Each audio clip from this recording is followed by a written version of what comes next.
Hey YouTube, Mick here.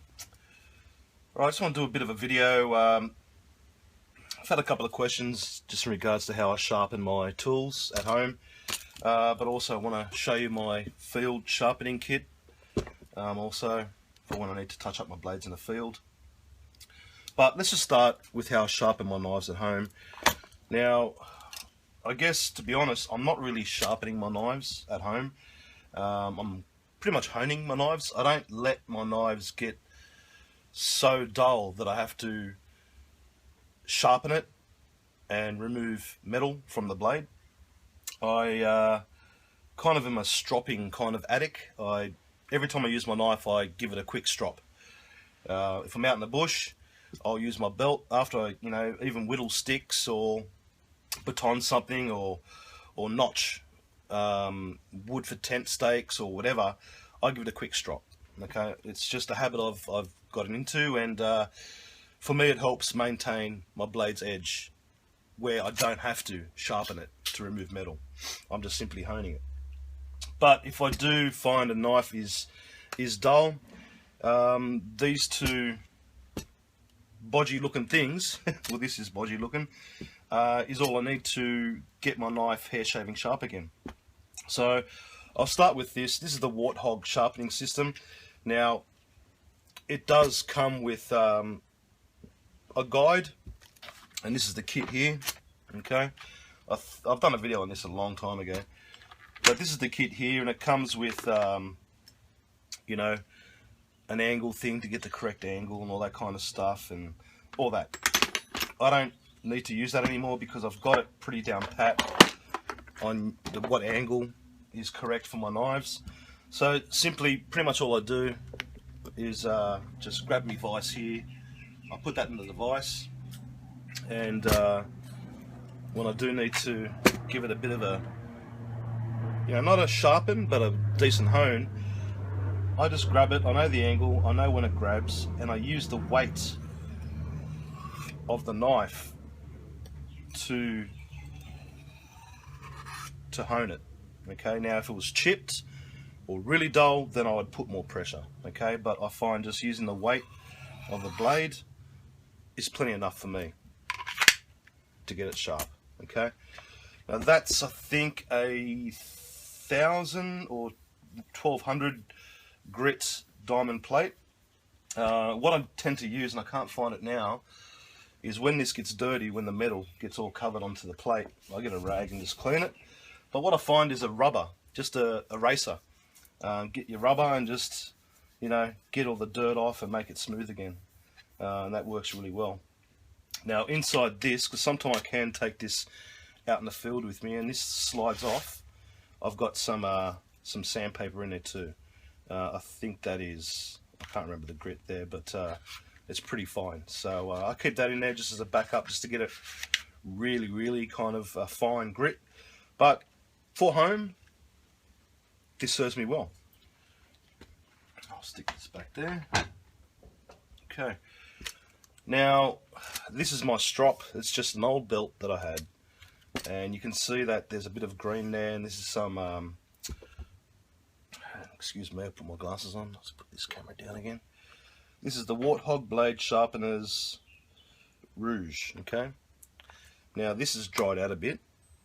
Okay, but what you do is you just get some water or your saliva, whatever, and just get a bit of the stuff there, wet it, and then smooth it onto here. Okay, and it gives a nice polishing effect on your knives. Now again, when I'm in my shed, I tend to again be a strop addict and just strop my knives, just grab my knives and just keep stropping them. I just can't help it. So pretty much, again, I do it light, I don't do it too heavy, but just nice stropping kind of action, maybe 5 times on each blade, maybe 10 times on each side of the blade, and it brings it up really hair shaving sharp. Now on the other side, I've glued another Warthog diamond plate. I think this is the 600 or 800 grit, so if I need to get some chips out, or really get some metal off, I use that side. Okay, so these two on my home sharpening system, and that's all I need, to be honest. So put that away there, put the rouge, put that away. Okay, so when it comes to field sharpening, if I go to the Bushmaster, now you've all seen the Bushmaster. I did a video on that a very long time ago. This is the prototype version, but it's a beast of a knife, and I'm due to do another video on this knife again. Fat Boy blades basically just sanded down the handle a bit more because it was a bit too thick, so now it fits my hand really well. And when I hold a knife, I want this finger here, the root finger, to touch my palm. Okay, that way I know I've got a good grip on it. So anyway, so basically when I bring this knife out in the field, I have my field sharpener, and it's got a dedicated Kydex slot for the sharpener. Okay, now this is your Dianova lapstone. Okay, it's a Swedish, you probably can't see that, sorry, Swedish diamond sharpener. Now these, you can get longer ones. You can get a longer one where the diamond plate comes up to here, but for this one I've just got the shorter one. One side is, I think, 300-400 grit, and the other side is about 600 to 800 grit, so plenty of grit to resharpen your knife or rehone your knife. Now the good thing about this too is that it's got this curved bit there. I find this is really good for getting like rolls out of your knife. So if your knife did roll for some reason, you can just grab that and you push it down and then grab the side and sharpen it. I had my Halter's axe roll on me when I first used it. No big deal. It took me 1 minute to get that roll out with this, and then another minute to get it hair shaving sharp again. So great field sharpener, very small, and as I said, Fat Boy blades. Put a dedicated Kydex holder for my sharpener, for my Bushmaster. So, you know, and again with the Bushmaster, got everything I need. Got me fire steel, got a little small secondary knife. Okay. Got paracord, got my sharpener. Not sure if you're picking it up, but inside this I've got a arrowhead and a sail needle. So yeah, pretty much all round dedicated survival knife.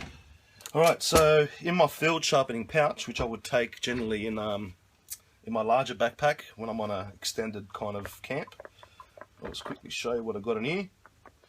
So in here, I've lost the pouch for it, it's beyond, but I'm actually getting a new pouch made by my mate Brendan.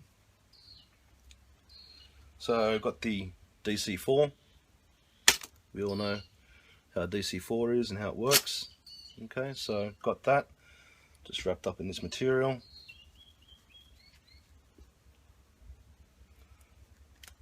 And in my PSK, I've also got another one of those Dianova. Shit, snapped.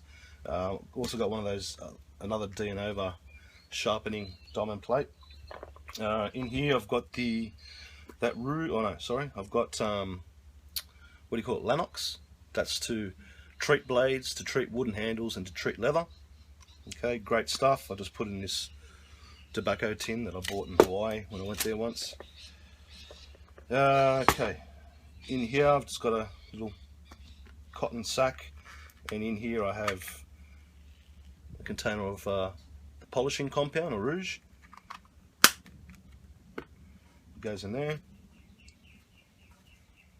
I've got a bottle of olive oil, dual purpose, cooking, but also mainly for maintaining my metal tools. And then I've just got this little small strop. Again, just a leather belt. This orange part was a part of a real bodgy sharpening system, but yeah, glued a bit of leather to it with a bit of a leather lanyard, and you know, it works well out in the field. You know, stropping your knives. That's got quite a bit of ground compound on it, green compound, sorry. So it's going to give it a good polish. But in saying that, you can use your belt. And what I need to start doing is putting some of that rouge or polishing compound on the inside of my belts. Now, yes, it's going to make the inner part of my pants green, but generally always when I'm at bush, I'm wearing my bush clothes, so I don't really give a shit if it's dirty. So there you go, that's just my field sharpening kit, all there in a nutshell. And as I said, I don't ever hardly use the stone because I'm always stropping my knives every time I use them. So, and I think that's a good habit to get into because, as I said, you're not removing metal from your blade, you're just simply honing it. So, hope you enjoy that. Cheers.